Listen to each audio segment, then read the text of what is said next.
So hello everyone, I am Grégoire Pichon from Atos. I work in the HPC parallel file system team. So I'm going to present you the development we achieved for Lustre 2.8, and it concerns metadata performance of the single client. So I'm going to explain where this development comes from, and then describe the solution or the goals we plan for this development. Then we'll give you the results we obtained and explain some of the parameters that allow administrators to configure this feature. Then we will enter the internals of Lustre and explain some of the feature internals, and finish with a continuation work.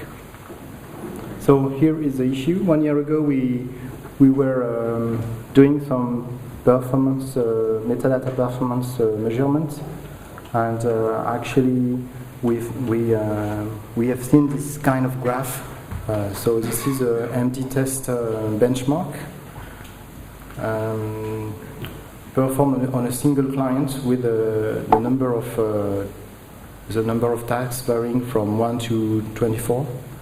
As you can see, the stat performance scales quite well, but on the contrary, creation, set attributes, and removal reach cap from 4 threads and then does not increase anymore. So looking at the code, we found that this was coming from a serialization on the MDC component. And this concerns all the modify requests. So modify request means file or directory creation, unlink, set attribute. So I posted a mail on the dev list, and someone answered me that the MDT was the cause of the issue. Actually, the MDT handles only one modify RPC at a time per client. And this is because of the last pre-saved file. So this file is used to save the replied transaction, the last transaction handled for a client, and it allows to reconstruct the reply for that client if the client resends the request. So here is the content of the last pre-saved file. So this is again, before the development of the feature. So it contains a server area, which describes the server ID and the target index, the sum of compatibility flags. And there is also one area per client connected to that target. In that client area, you can find the client UID and the last transaction, which contains the transmission ID, the transaction number, the operation data, which is used for the open operation, the results of the transaction, and pre-version used at version-based recovery. So there is also one more transaction saving for the close. So this is a special case to handle Bugzilla that was detected several years ago. So the situation is as follows. The client sends a metadata operation, and the server triggers a lock cancellation. So this requires the same client to send a close request to ensure he releases the lock. And this requires an additional close slot in the last pre-saved file. So this last pre-saved file is used at target recovery, and we create the export for each connected client at the time of the crash, and it restores the last transaction content and computes the highest committed transnode. So as you see, there is only one slot for one transaction. So the MDC needs to send only one transaction at a time, so recovery can be correctly handled. So here is the goals we posted for this solution. So the first goal, the main goal for us was to improve the single client metadata performance, and still ensuring the consistency of the reply data saving and restoration, and to guarantee the full compatibility between the client and the server for the feature when it supports or does not support it. And we wanted also to be able to upgrade and upgrade the client and the server. So this is a Bull development, and achieved thanks to Intel support. So I would like to thank Alexei for his help on this development. And at the time we started the development, there was an experimental patch from Alexei Zhuravlev, which helped us develop the server side of the patch. And this project was funded by CEA, so thank you again, because we've got a research partnership with the Bull CEA, and this was done in this scope. So here are the results after development. So this has been done on the 2.7.59 version of Lustre. So this is pre-2.8. The dotted line presents the results with the 2.7.0 version, and the plain line are the new values. So here there are only creation, set attributes, and removal results.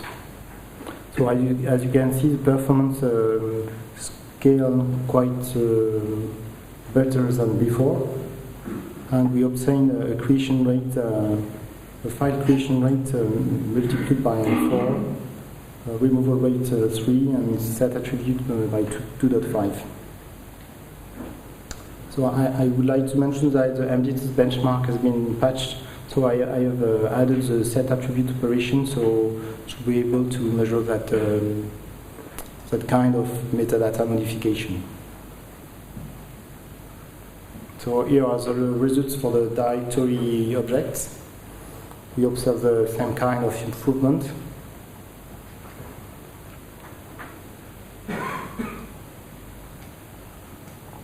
So let's go for the administration.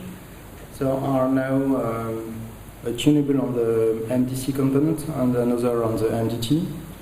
So on the MDT side, there is a new max modifier RPC in flight tunable. So similar to the max RPC in flight, it controls the number of modified RPC sent in parallel. Default value is 7, and it needs to be strictly less than the max RPC in flight. And it also needs to be set according to the server value.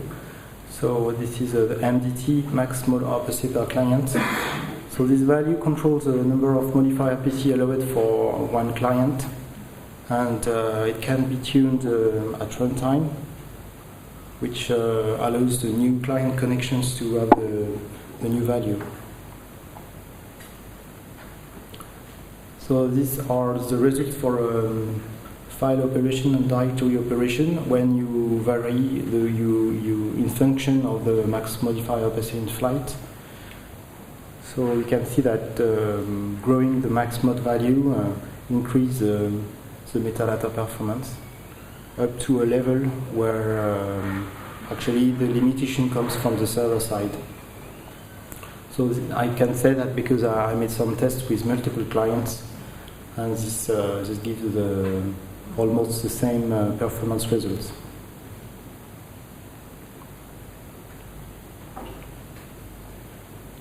So there are some runtime statistics. So for those who are familiar with the RPC file, RPC stats for read and writes, there is now a modified RPC stats for the MDC component, which gives the number of RPC in flight at the time a new RPC is sent. So this is a histogram presentation of the statistics.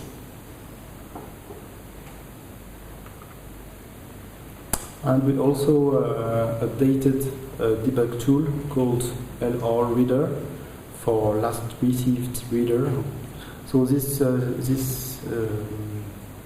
this util was already in place, but did not present much information. So now it displays the content of the internal files, last received and reply data, and it's a YAML format. So with no option, it presents only this first group of information. This was already present before. It gives the server data area of the last received file. And additionally, with the -C option, you've got information for each client area on the last transaction saved. So you can see the value are 0 because with the new feature implemented, there is no transaction recorded in that file now. So this can be useful for the old version clients. And the -R option provides information on the reply data. So it means each slot of the file, for each slot you get the transaction number, transmission ID, results, and data. This can be useful to understand what is saved on the MDT and eventually debug operations. So now let's make a deep dive into the internals. So the first point I would like to explain is what happens during the connection. So we add additional target connection data. So there is now a new flag which indicates support of the feature. And the client sets that flag now on the Lustre 2.8 version.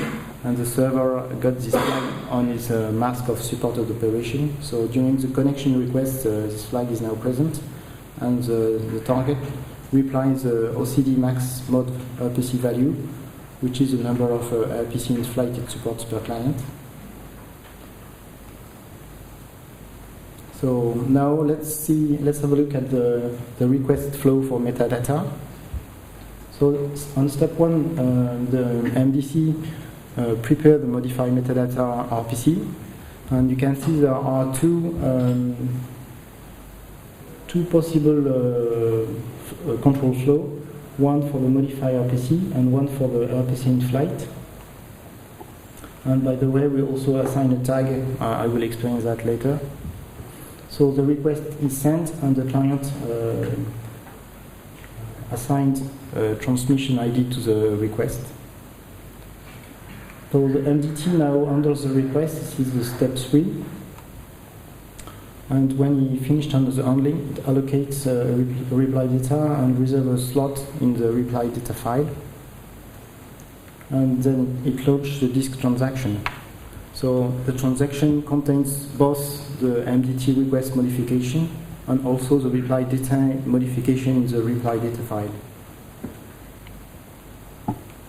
So then the step 5, the reply is sent back to the client. So now you see the transmission ID is still present, and there is also a transaction number which is assigned by the MDT. So this allows the client to release the tag and add the request to the replay list. So sometime later, this is a step 7, the server receives a new request, and this allows him to free the reply data and to release the slot in the file. Sorry. So the tag, this is something we talk later. So the release of the reply data is based on the tag we use and also the piggybacked value of the known received XID by the client. So finally, when the transaction is committed on disk, this will update the last committed transno on the server MDT, which is also piggybacked to the client in every request and allows the client to remove the request from the replay list.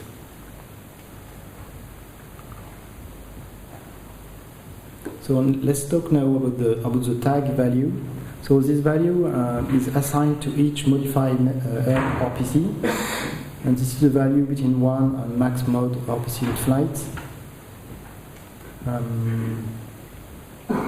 This allows the server to release the reply data when it sees the same flag reused by the same client, which means the client resaved the reply and reused the tag. And actually, we keep the extra close request allowed above the max that was already existing in the 2.7 release. So for the same reason, if the client consumes all the modified slots, it needs to be able to consume one additional close request in case of log cancellation. So this is a Bugzilla I talked before.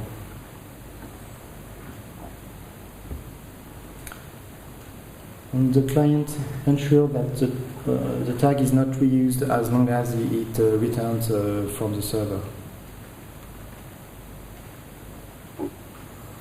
So what is the look of the reply data file? So there is an header identifying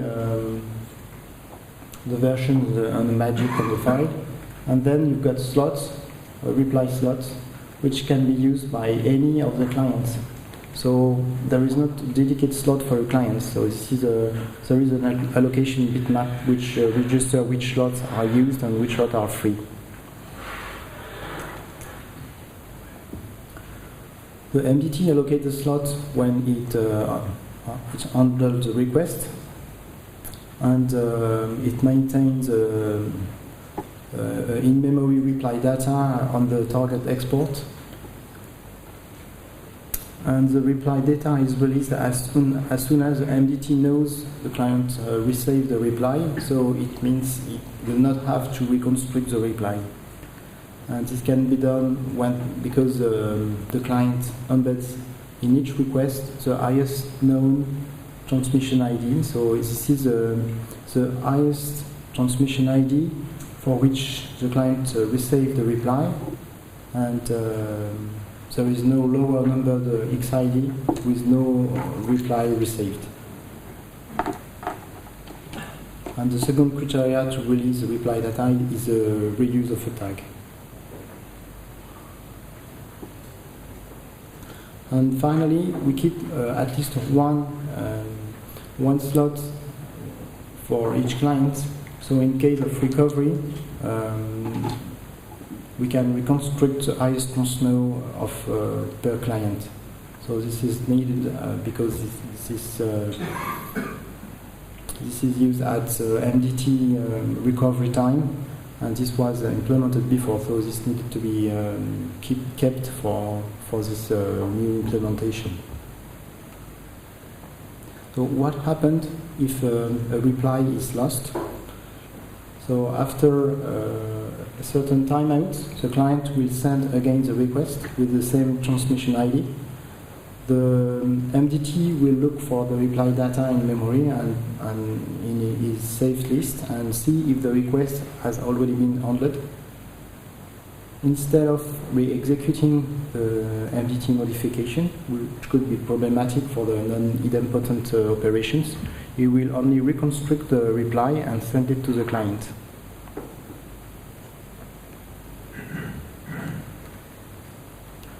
So for target recovery, we got the same mechanism as before, except that the recreation of the client export is done from the last resave file, but the other operations are done from the reply data file. So restoration of in-memory reply data is done from this new file, and also last committed transno is computed from that file also. And finally, what happens when a server crash? So it depends if the server crash occurs before the disk has been modified or not. So in the first case, this transaction related to the metadata operation has not been committed to disk. So it means nothing was actually written on disk. In that case, the request is replayed and processed again by the server. In the second case, so the transaction was on disk, it means also the reply data was modified. So when the target recovers, the reply data is restored in memory, and the request is not replayed.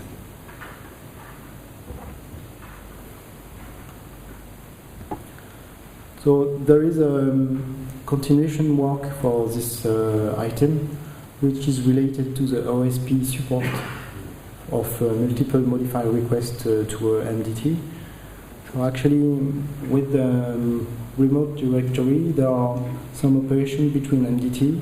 For example, when a client creates several remote directory in parallel, we now have the parallelization of the RPC, but this is not implemented yet. So actually we started developing this, but this has been postponed because of the DNE2 development in parallel. This was actually in conflicting area, so that will be probably under the next Lustre version.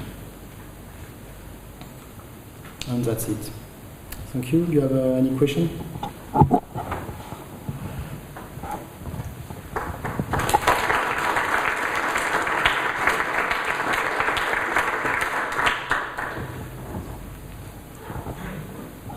Thanks.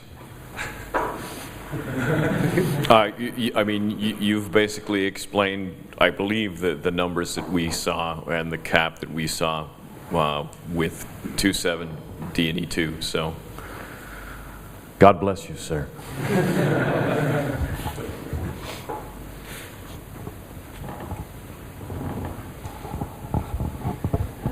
So you can show the scalability metadata performance, single client metadata performance. So based on number of the CPU core. So, but you see some, the performance, so limitation, more than 12 core. So you showed some slide. Yeah, so it's just scaling well up to the 12 the task, but why? So what is the next level limitation? Yes, so the next limitation comes from the server side. So when I tested with multiple clients with the same code, so there is no more problem of slot on the server. I was almost at the same level of performance, meaning the problem does not come from the client now. It's a limitation by the server. So I cannot tell exactly on the server where is the problem, because I would have to do some profiling and identify the limitation. I don't make that job yet. So this is not on the client side anymore.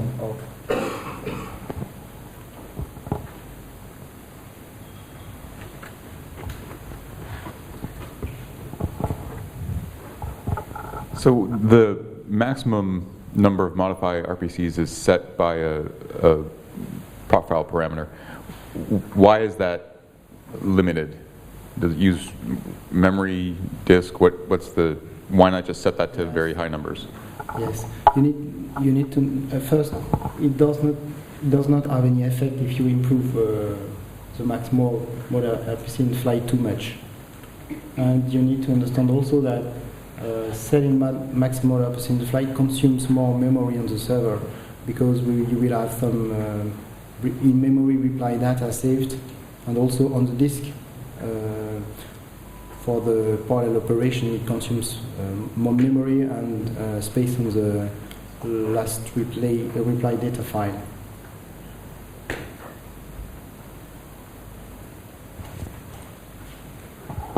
So how much more memory are we talking about? Do you have a figure, like per 1,000 clients? It's very small structure, so a few kilobytes. But if you got a lot of clients, it may consume a lot if they all do parallel metadata operation.